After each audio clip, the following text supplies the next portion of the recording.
हम लोग श्रीमद् भगवद गीता के 14वें अध्याय के 5 और 6 श्लोक को पढ़ रहे हैं। भगवान ने चौथे श्लोक में कहा था, सर्व योनिषु कौन्तेय मूर्तयः संभवन्ति या तासाम ब्रह्म महद योनिर अहम बीज प्रदः पिता। तो सभी योनियों की जो शरीर हम दिख रहे हैं उसकी माता कौन है? महद ब्रह्म अर्थात प्रधान, और बीज प्रदान करने वाले पिता हैं भगवान। सिंपल है। इसके बाद कैसे गुण जीव को बांधते हैं?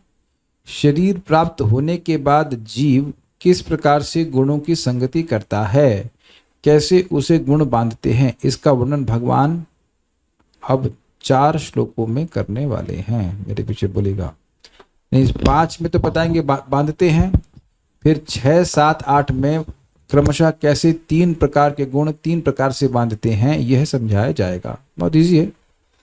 सत्वं रजस्तम इति गुणः प्रकृति संभवाः। सत्वं रजस्तम इति गुणः प्रकृति संभवाः। निबध्नन्ति महाबाहो देहे देहिनमव्ययम्। निबध्नन्ति महाबाहो देहे देहिनमव्ययम्। सत्वं रजस्तम इति गुणः प्रकृति संभवाः।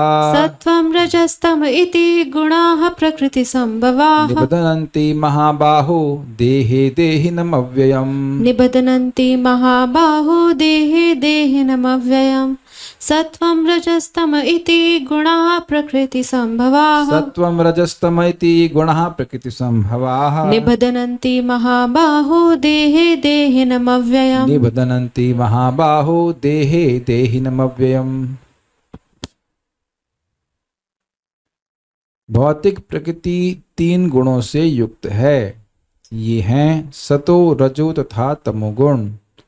हे महाबाहु अर्जुन, जब शाश्वत जीव प्रकृति के संसर्ग में आता है तो वह इन गुणों से बंध जाता है। महाबाहु, हे महाबाहु, प्रकृति संभवा, प्रकृति से उत्पन्न, संभव मतलब जो प्रकृति से संभव हुए हैं।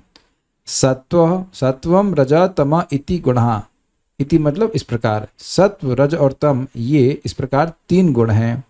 देहे मतलब शरीर में, देह मतलब जो गुण का कार्य है उसमें, जो गुणों का इफेक्ट है वो क्या है? शरीर के रूप में है। उसमें अवस्थित को जोड़ लेंगे, अव्ययम यानी निर्विकार, जिसमें परिवर्तन नहीं होता, उस देहिनम अर्थात देही जीव को निबध्नन्ति मतलब नितराम बध्नन्ति, अच्छे से बांध देते हैं। वो यही मानने लगता है कि वह देह है। श्लोक इसी है।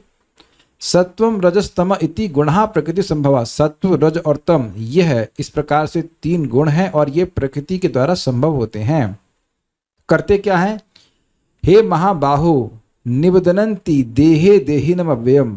यद्यपि व्यक्ति महाबाहु भी हो सकता है, अर्थ ग्रहण कर लीजिएगा, उसकी शक्ति बहुत ज्यादा होगी, लेकिन हे महाबाहु फिर भी उसकी शक्ति नहीं है कि वह गुणों के बंधन से निकल जाए।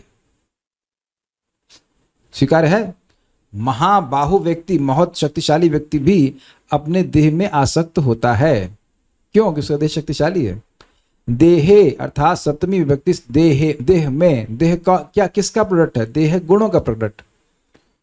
तो गुणों का जो प्रोडक्ट देह है उसमें देही, जो देह वाला अर्थात जीवात्मा है, जो कि अव्यय है, जो कि अविकारी है, जो परिवर्तनशील नहीं है, नित्य ही परिवर्तनशील नहीं है, वह ऐसे आत्मा को उस देह में जो निरंतर परिवर्तनशील है बांध दिया जाता है।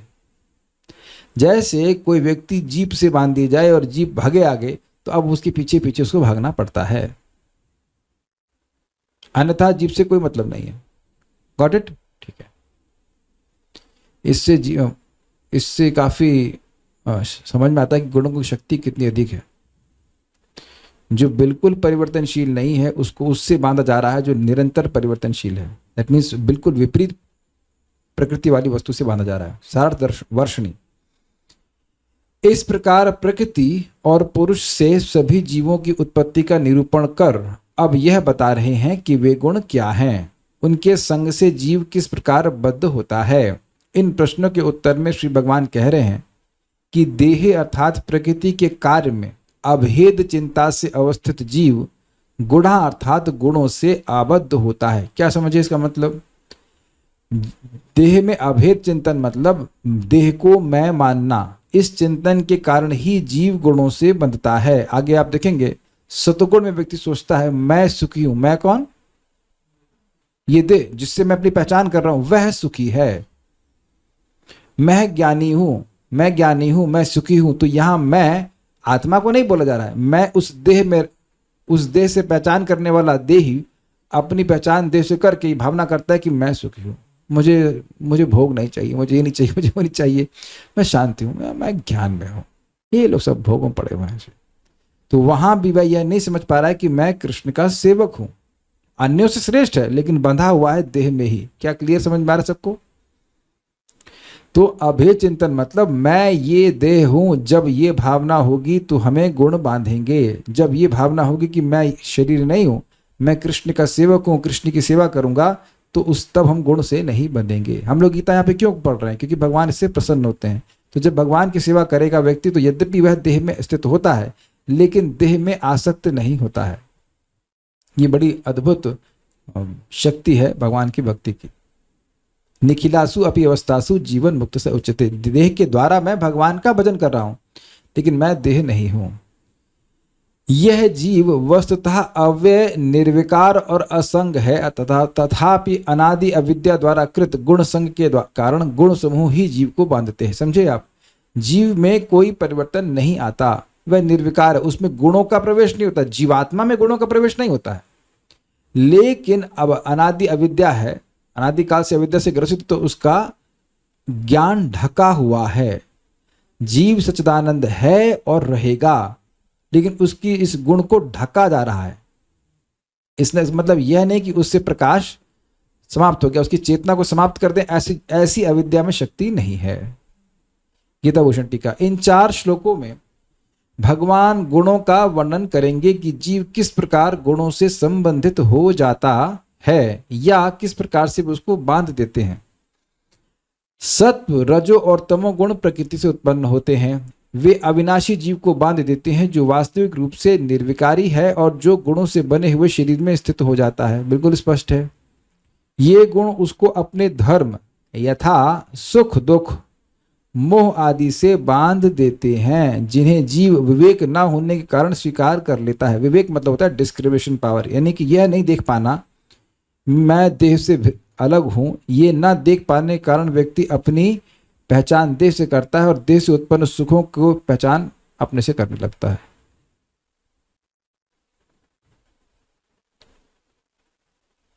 भाई हम अपने ही जीवन में देखते हैं कि हमारा देह कितना परिवर्तित हो गया है और हमें कभी अनुभव नहीं हुआ कि हम परिवर्तित हो गए, फिर भी हमें डर लगता है कि आगे क्या होगा। तो ये विवेक की हानि ही है ना।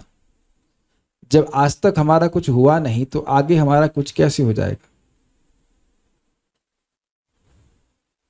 कभी आप लोग हवा से दबे हैं? कभी डर लगा कि अब हवा से दब जाएंगे? बहुत ऐसी आंधी आती तो अब दब जाते हैं कि उड़ जाते हैं? अब देख रहे हैं कि अच्छा आकाश से दब गए होंगे आप, इतना आकाश आपके ऊपर है, टनों टन आकाश है। तो आकाश से जब आज तक नहीं दबे तो आगे भी नहीं दबोगे। तो डर लगा कि आकाश गिर जाएगा ऊपर से, तो जब आज तक नहीं हुआ तो आगे भी डरने कोई मतलब नहीं है ना। लेकिन तब भी आदमी डरे। तब जैसे हम देख रहे थे आज सपने में कि मंदिर के बाहर पहुंच गए हैं और वहां माला लेके आए नहीं कोई, फिर कोई व्यक्ति पॉपकॉर्न बेच रहा है पॉपकॉर्न बेचने वाला लगाया, उसने अपने टेम्पो के ऊपर माला रखी हुई है देख रहे बेसिर पैर का सपना।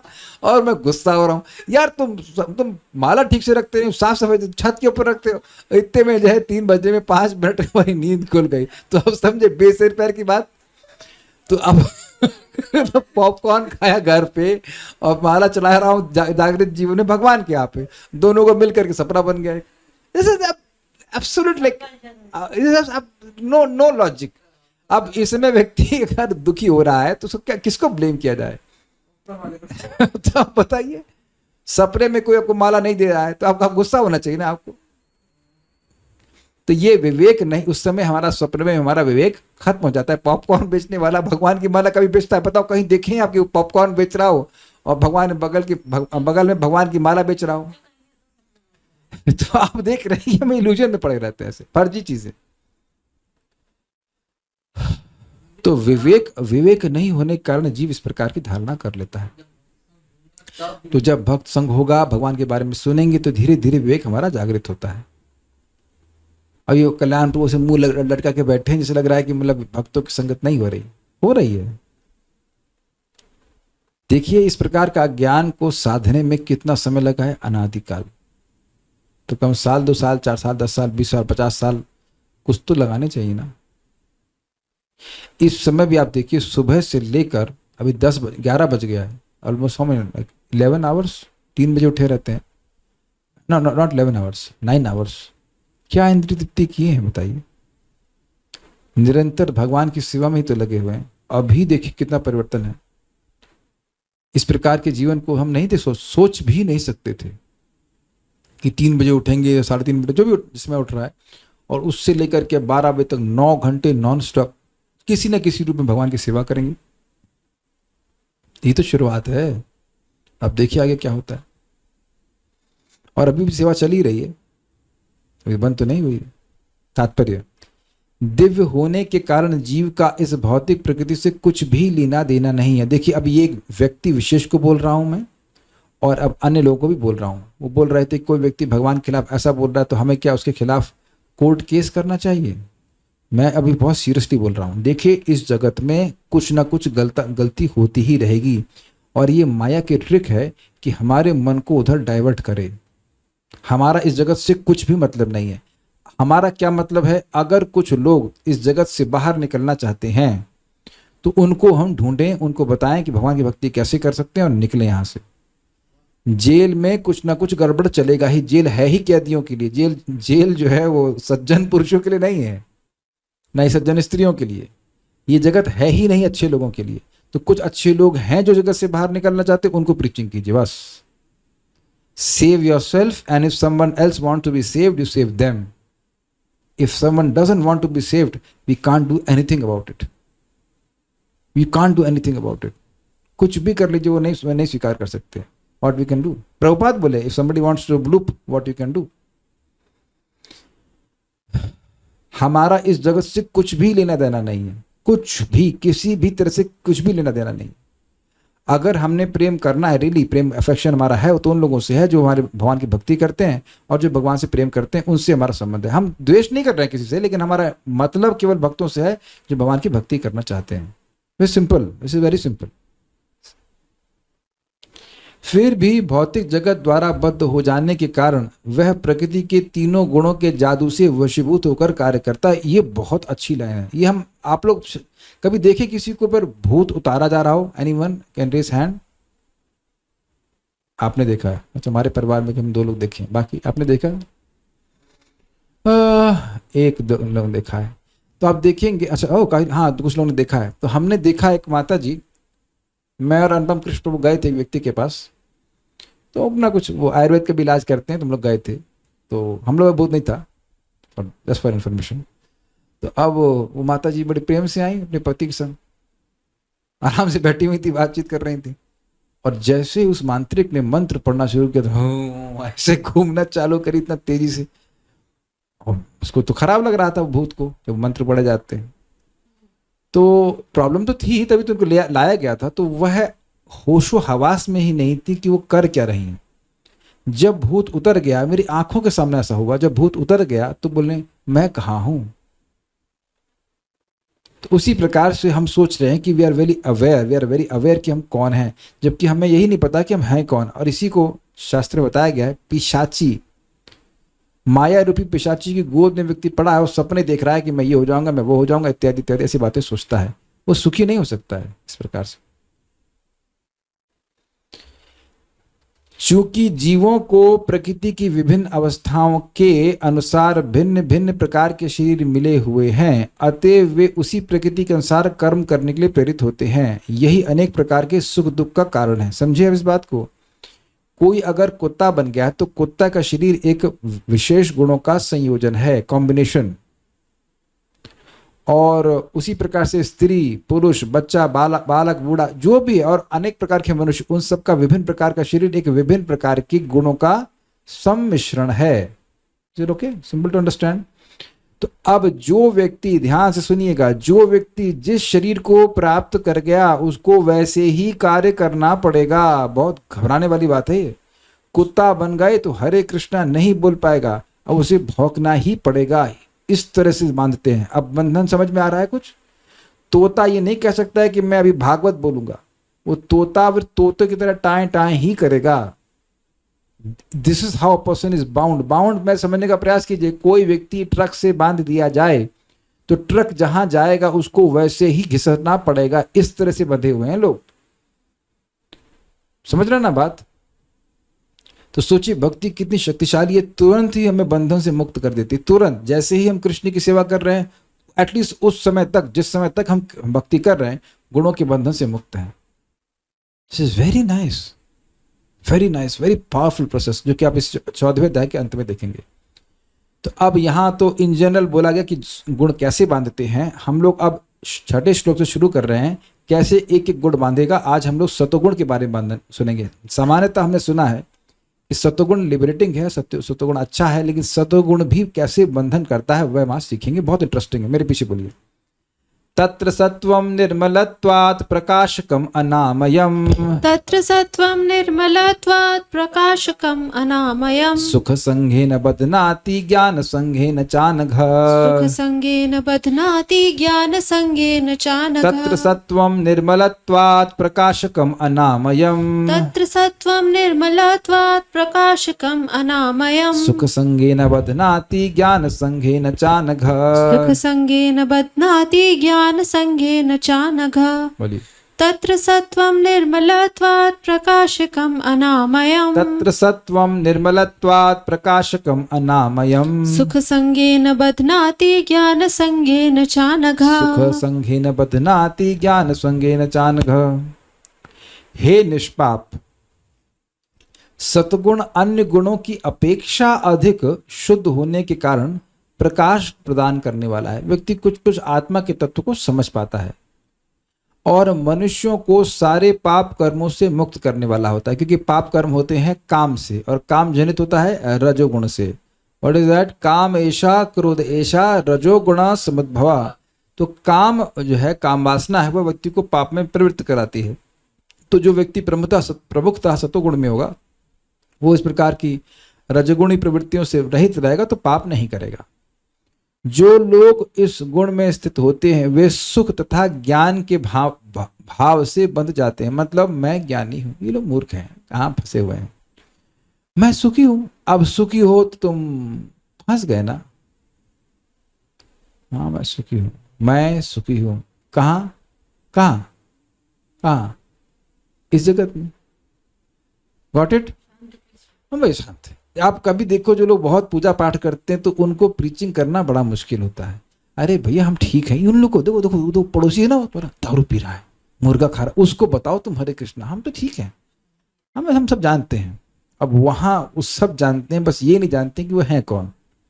क्या आप में से किसी का ऐसा अनुभव हुआ है कि आप बहुत किसी पूजा पाठ वाले को बताइए तो अब वो आप ही को प्रीचिंग चालू कर देगा? ओके, तो कुछ लोग हैंड रेस कर रहे हैं। हाँ हाँ, हमारे घर में तो बहुत शांति है, हमें सब भक्ति उक्ति करने की कोई जरूरत नहीं है। तो वहां वो लोग फंस जाते। हम दान करते हैं भाई, पूजा करते हैं, ऐसा क्या आप बात करते हैं? तो इस प्रकार की बात आप देखेंगे कि उनको कहोगे जप करो तो वहां उनकी कोई रुचि नहीं होगी। कोई महापापी होगा तो सोचता हो गीता ले भी ले और पढ़ करके भक्ति करने भी लग जाए, लेकिन ऐसे लोगों को इनका बंधन सत्वगुण का बांध देता है कि हम तो सही है। और पोएट्री करते हैं, उस प्रकार से फिलॉसफी बोलते हैं। पोएट्री अनघ, अनघ मतलब हे निष्पाप। चक्रवर्ती बात कहते हैं ये पाप ही है जीवात्मा की, जो जीवात्मा का कि जो बंधन में डाला हुआ है कि मैं सुखी हूं, तो तुम ऐसे पाप से रहित हो। बहुत सुंदर टीका, समझे आप? तुम्हारे मन में यही भावना है कि मैं तो कृष्ण का मित्र हूं, कृष्ण का सेवक हूं। तुम्हारे अंदर यह पाप नहीं है कि मैं सुखी हूं। कैचिंग? अभी समझ में आ जाएगा। तत्र, तत्र मतलब वहां, वहां मतलब उन तीनों गुणों से निर्मलत्वात्, निर्मल होने के कारण। मल क्या है? रजोगुण तमोगुण। तो इससे रहित होने के कारण या रिलेटिवली रहित होने के कारण प्रकाशकम, प्रकाशक, प्रकाशक मतलब जो ज्ञान दे, उस तरह से।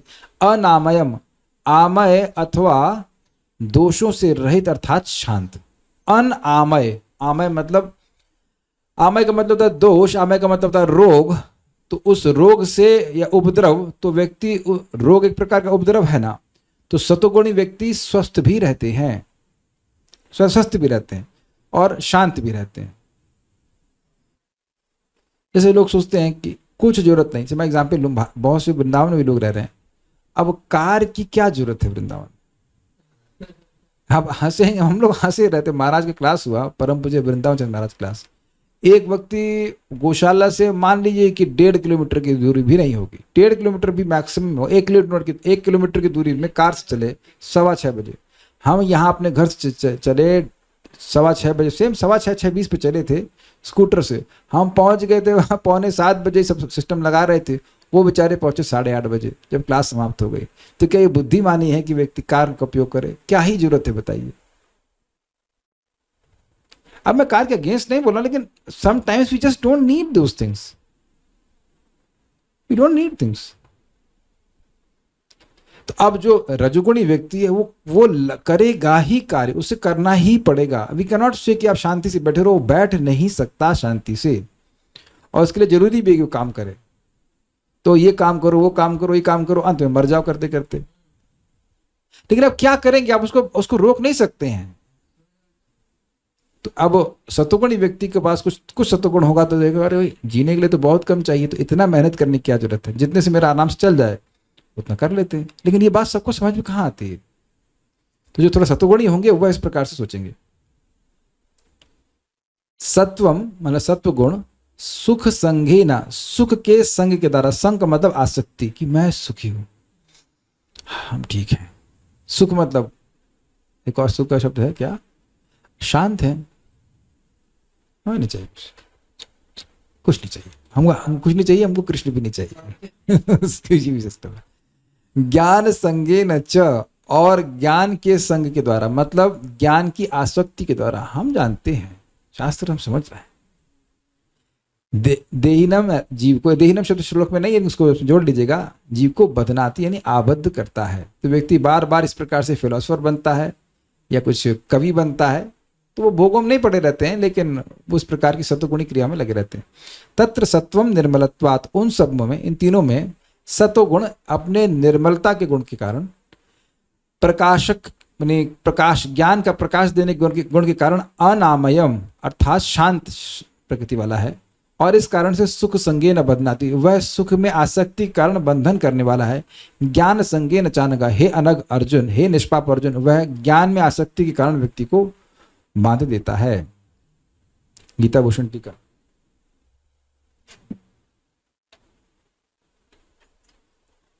अगर आपको और एग्जाम्पल ना समझ में आ रहा हो तो देखिए, कुछ लोग ऐसे होते हैं जो धर्मार्थ कार्य करते हैं, लोगों को फ्री दवाई बांटना, लोगों को भोजन देना, और ये सब कार्य अच्छे हैं, और ये सब सतोगुण के कार्य हैं, अच्छी बातें हैं, मतलब लोगों को दवा बांटना, लेकिन और ऐसे करके उनको सुख मिलता भी है। आप देखेंगे सब कार्य करेंगे, आपको अच्छा लगेगा, लेकिन बंधन जगत में ही पड़े रहेंगे। हाँ, वो जो सुख मिल रहा है कि भाई दूसरों की सेवा करें, गरीबों की सेवा करें, वो करके वह इस जगत में ही रहेंगे, ये बात। गीता भूषण टीका।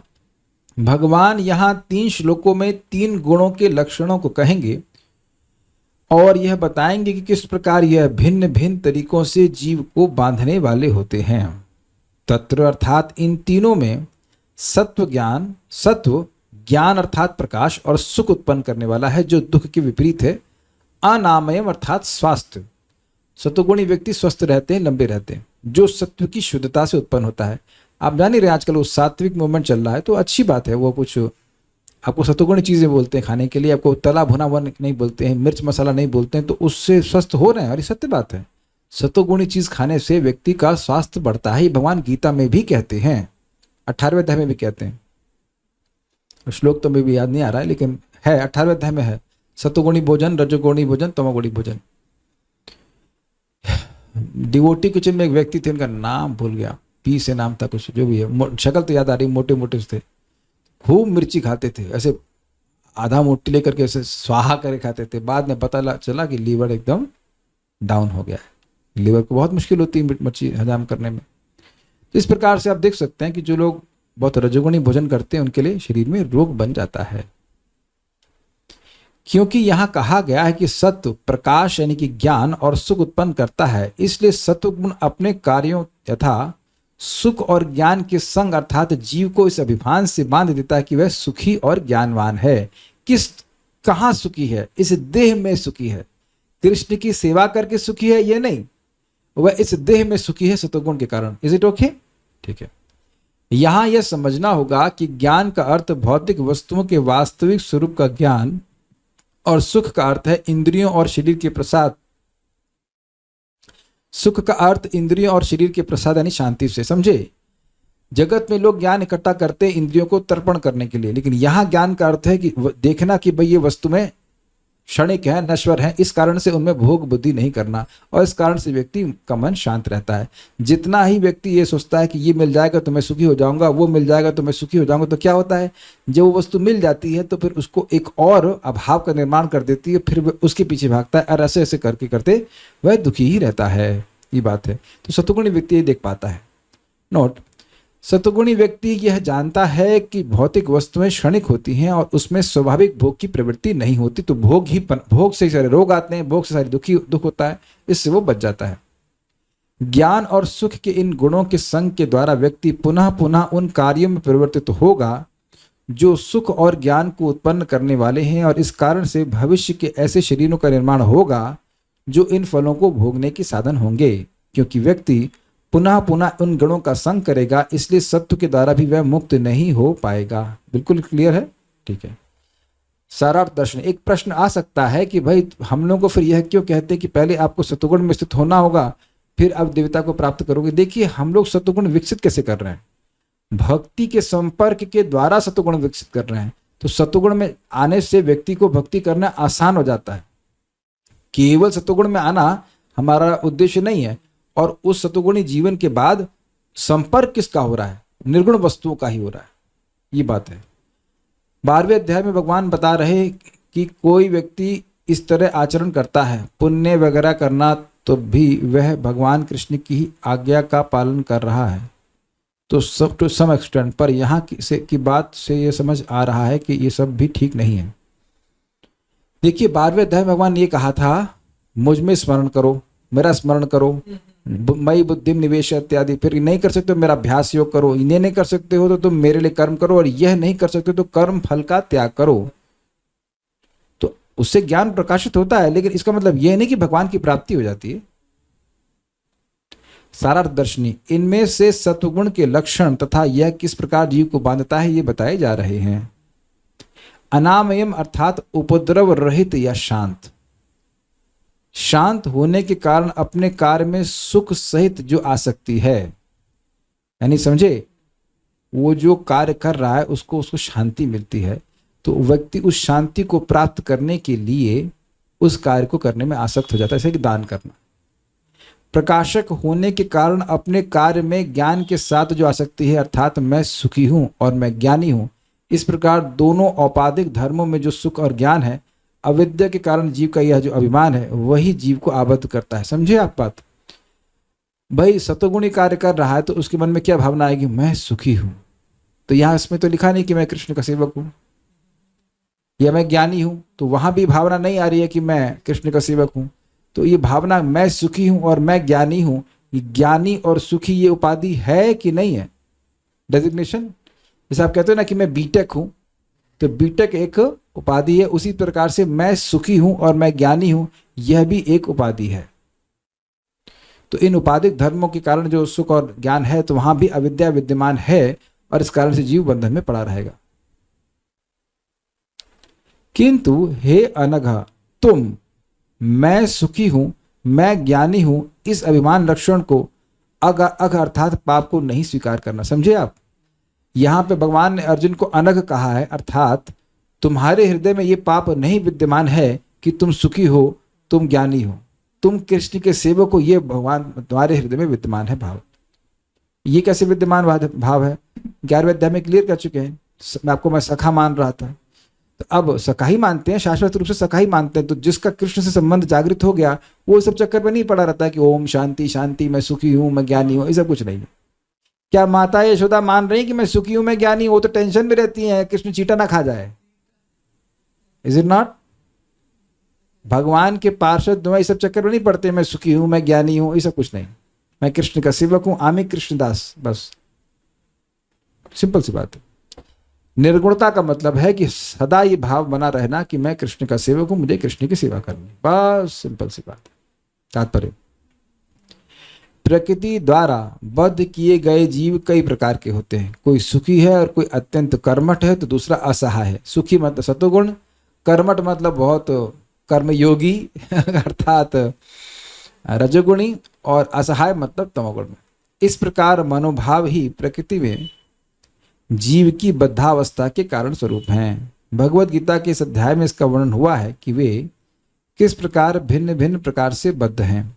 सर्वप्रथम सतोगुण पर विचार किया गया है। इस जगत में सतोगुण विकसित करने का लाभ यह होता है कि मनुष्य अन्य बद्ध जीवों की तुलना में अधिक चतुर हो जाता है, उसकी बुद्धि बढ़ती। इसीलिए तो कहा जाता है कि सुबह उठिए, केवल सुबह उठने मात्र से व्यक्ति की बुद्धि तेज होने लगती। सुबह उठे, स्नान करे, आपकी बुद्धि प्रखर हो जाएगी। नहीं तो मैं क्या समझ लूँ, ये तो समझ में नहीं आ रहा है, ऐसे डम्बो रहेगा व्यक्ति।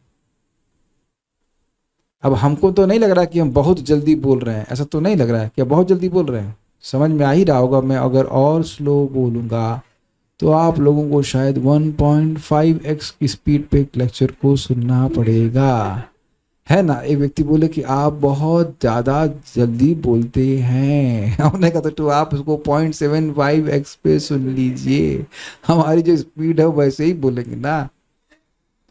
हम क्या करें, स्टूडेंट्स हमारे तेज हैं तो समझ लेते हैं क्या बोल रहे हैं। तब मैं स्टूडेंट को खराब बोलूँ, तेज है तो समझ लेते हैं, क्या करेंगे। अब आप पहली बार सुन रही हो, दिन भर तो पंचायत करती हो, तो उसके बाद घर की पंचायत से बाहर निकलोगे तब ना समझ में आएगा। तो स्लो बोलने की बात नहीं है, आप कितना भी स्लो बोलिए कि आप कृष्ण के सेवक हैं, फिर भी जीव को नहीं समझ में आएगा। Is it okay? उसकी समझ उसको, because of his covering he can't understand this things. सत्वगुणी पुरुष को भौतिक कष्ट उतना पीड़ित नहीं करते और उसमें भौतिक ज्ञान की प्रगति करने की सूझ होती है। This is very interesting. कोई व्यक्ति कामना से युक्त है, भाई स्त्री चाहिए, नौकरी चाहिए, वो चाहिए, और ऐसे में व्यक्ति पीड़ित हो जाता है। हमको एक व्यक्ति बोल रहे थे, भक्त बोल रहे थे, पहले माला करते थे, करे प्रभु जी क्या करें, ये पीएचडी की इच्छा जा ही नहीं रही है। मैंने कहा एफर्मेशन दीजिए कि I release the need for PhD, तो कह रहे हैं एफर्मेशन देने का भी मन नहीं कर रहा। समझे, ये एफर्मेशन देने का भी मन नहीं कर रहा कि ये पीएचडी हमसे दूर चली जाए। और उसके लिए आप क्या सोचते हो, हम गीता लंबा पढ़ा रहे हैं, वो सुबह से शाम तक पढ़ते हैं, 10 से 6:30, फिर लौट के फिर पढ़ाई, उसके बाद करते करते रात के 2 बजे सोते हैं। इनकेस आपको लग रहा है कि मेरी क्लास लंबी है। अब प्रश्न है कि क्या इतनी मेहनत करना अच्छा लग रहा है? अच्छा और बुरे की बात नहीं है, बंधन में पड़ा हुआ है जीव, बंधन में पड़ा हुआ है जीव। मन ने उस गोल को पकड़ा हुआ है, क्योंकि मन रजोगुण से प्रभावित है। पीएचडी करना सतोगुण तो होता नहीं है, और ऐसे लोग नौकरी और सब चीजों में फंसे पड़े हैं।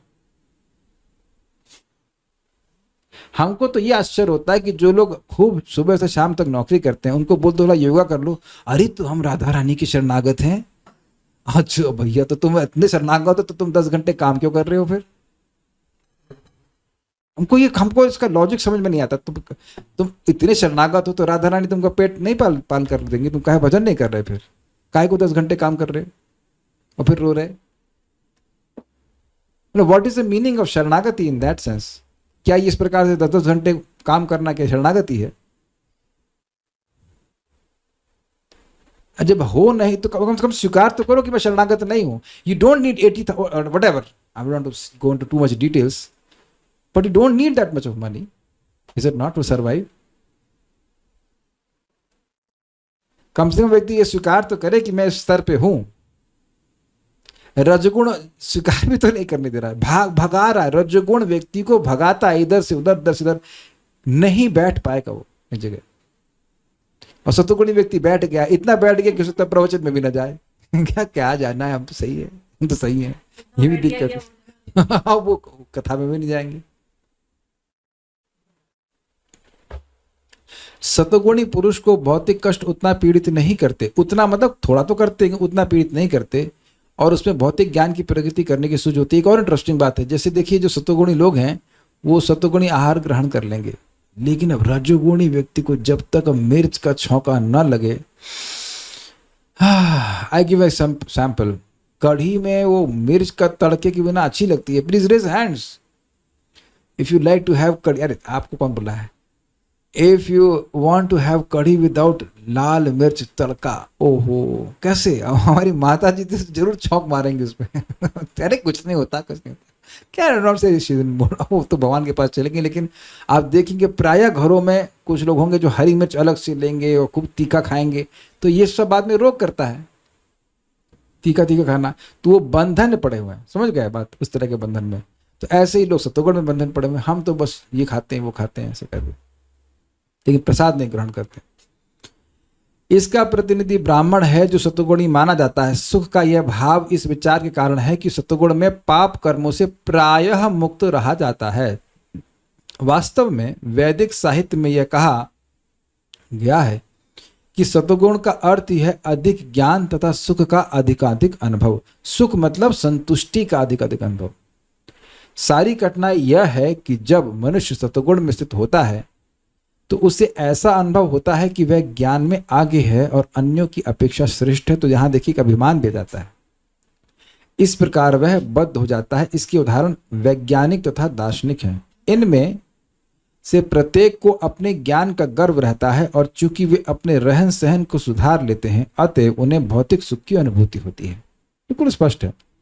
बद्ध जीवन में अधिक सुख का यह भाव उन्हें भौतिक प्रगति के गुणों से बांध देता है। मैं सुखी हूं इन कार्यों को करके, तो मैं इस सुख के कार्यों को करता ही रहूंगा। ओके, मैं सलाद खा के सुखी हूं तो सलाद खाता ही रहूंगा। एक और देह मिलेगी तो मैं उसमें भी सलाद ही खाऊंगा। लेकिन इसीलिए यहां पे बोला जाता है कि सलाद खाओ, चाहे आप दाल चावल खाओ, भगवान को अर्पण करके खाएंगे, तब व्यक्ति दिव्य अवस्था को प्राप्त होगा। हैं ऐसे लोग जो केवल सलाद खाते हैं लेकिन सलाद को भगवान को अर्पण नहीं करते। तो आप अंतर समझ रहे होंगे। अतएव वे सत्वगुण में रहकर कर्म करने के लिए आकृष्ट होते हैं, और जब तक इस प्रकार कर्म करते रहने का आकर्षण बना रहता है तब तक उन्हें किसी न किसी प्रकार का शरीर धारण करना होता है। इस प्रकार उनकी मुक्ति की या वैकुंठ लोक जाने की कोई संभावना नहीं रह जाती। वे बारंबार दार्शनिक, वैज्ञानिक या कवि बनते रहते हैं और बारंबार जन्म मृत्यु के उन्हीं दोषों में बंधते रहते हैं। ठीक है, लेकिन माया मोह के कारण वे सोचते हैं कि इस प्रकार का जीवन आनंदप्रद है।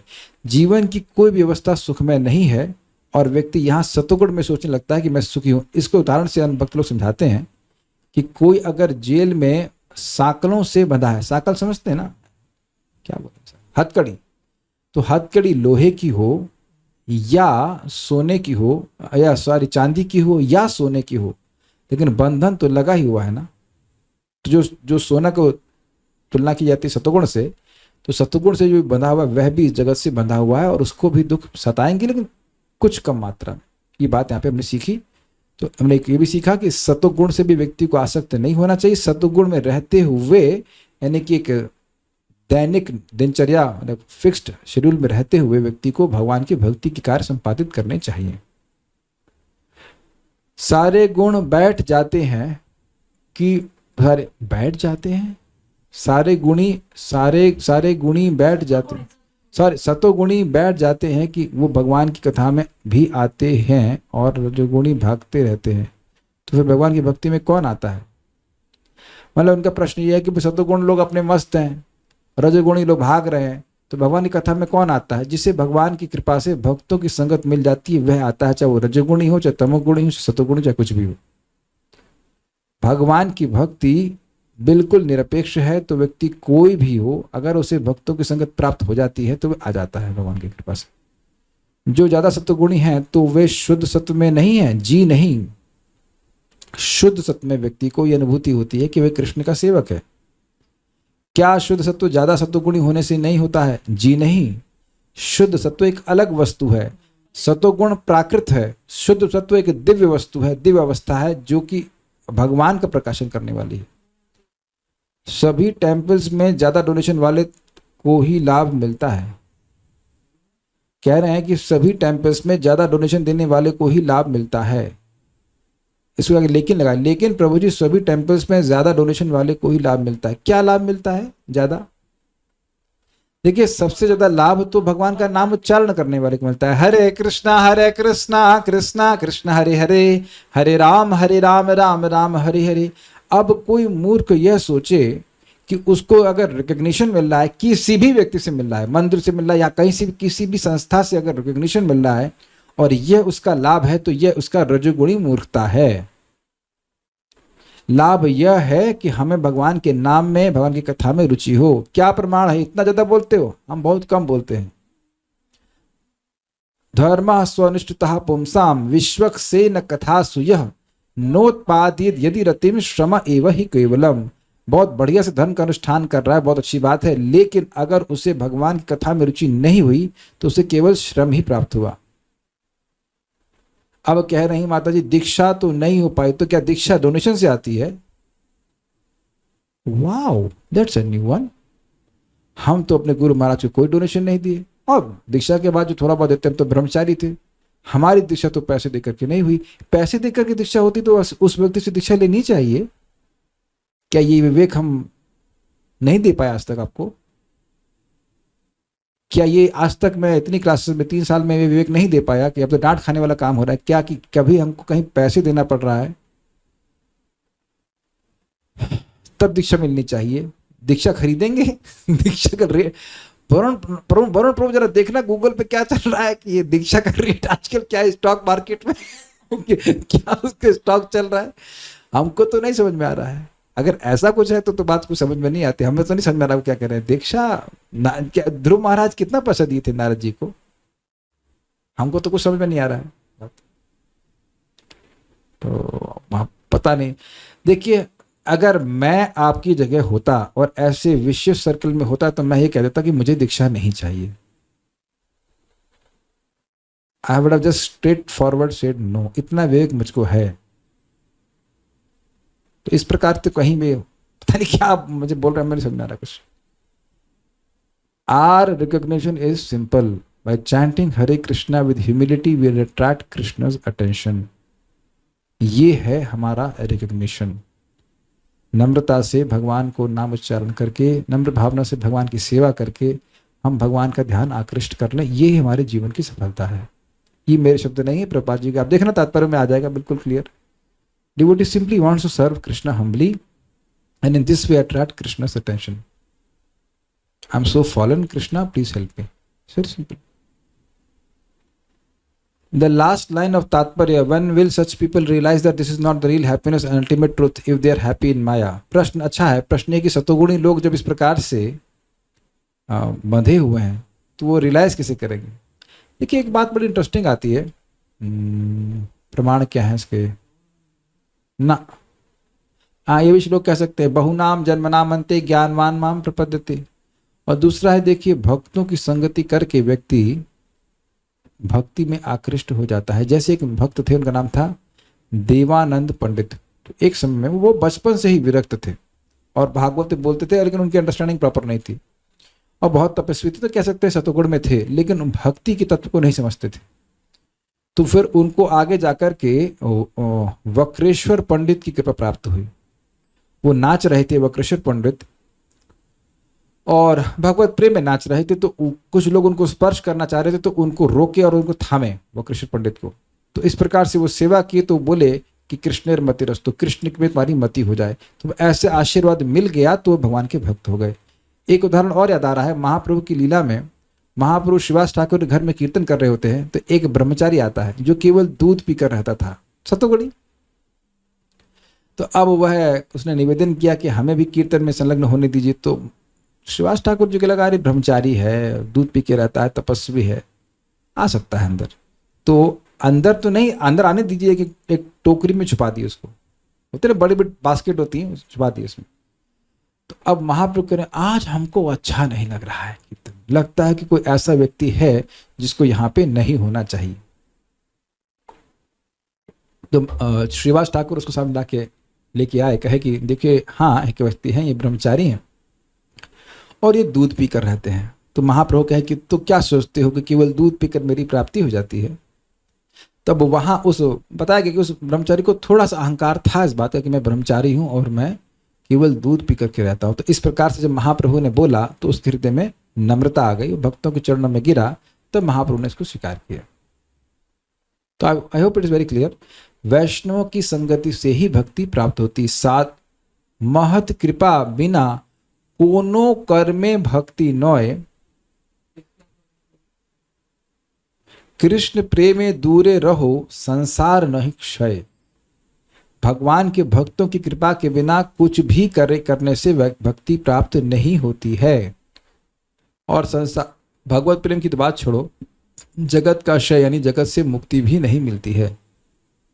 तो एक बात आप समझ ले कि भक्तों की कृपा और भक्तों की संगति वह सामने वाले की इन्फेक्शियस कंडीशन पर निर्भर नहीं करती। एक महातमोगुणी व्यक्ति को भी भगवान के भक्तों की कृपा मिली है और मिल सकती है, ऐसा कैसे मिल सकती है और मिली है। जैसे कि मृगारी महातमोगुणी, और कौन था, ध्रुव महाराज रजोगुणी, इन सेंस कि भाई वो राज क्या क्या राज चाहते थे। तो इससे कोई फर्क नहीं पड़ता कि व्यक्ति किस गुण में है, वह भक्तों की संगति प्राप्त करके पवित्र हो सकता है। वो क्या श्लोक था, अभीरयुम कुंभा यवना खसादया ये नेच पापा यदपाश्रयाश्रया शुद्ध्यंति तस्मै प्रभु विष्णवे नमः। आजकल ऐसे कर श्लोक था ना, बोल रहा हूं भी, याद नहीं आ रहा। मतलब पापी लोग हों, महापापी लोग हों, लेकिन वह भी भक्तों की संगति करके पूरी तरह शुद्ध हो जाते। किरात हूणांध्र पुलिंद पुलकशा आभीर शुंभा यवना खसादया ये नीच पापा यदपाश्रयाश्रया शुद्ध्यंति तस्मै प्रभु विष्णवे नमः। तो स्पष्ट है कि बहुत सारे पापी लोग हैं, पापी जाति है, उनकी जाति ही पाप में है, पाप में प्रवृत्ति है, वह भी भक्तों की संगति करके पवित्र होकर के भगवान के पास चले जाते हैं। भगवान के भक्तों की ऐसी संगति, ऐसा प्रभाव है, भगवान का ऐसा प्रभाव है कि उनके भक्त ऐसे प्रभाव वाले हो जाते हैं। ये कुत्ता भी शिवानंद सेन की संगत करके वैकुंठ प्राप्त कर गया तो फिर अन्यों का तो कहना है कि, तो मेन बात है व्यक्ति अपना अभिमान त्याग करके भक्तों की संगति करे, किसी तरह भक्तों की संगत प्राप्त हो। तो उम्मीद है कि क्लियर होगा। Will stop now. Shrimad Bhagavad Gita की जय, श्रील प्रभुपाद की जय, निताई गौर प्रेमानंदे।